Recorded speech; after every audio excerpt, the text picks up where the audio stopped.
অবশেষে আমরা গোলামের হোটেলে পৌঁছে গেছি।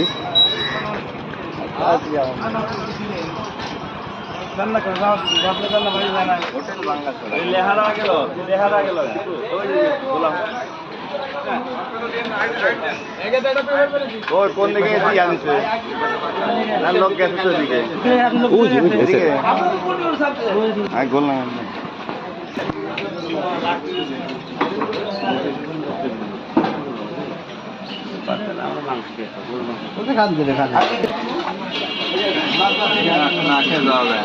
না না ভালো মাথাটা খুব ধরে চলো সারা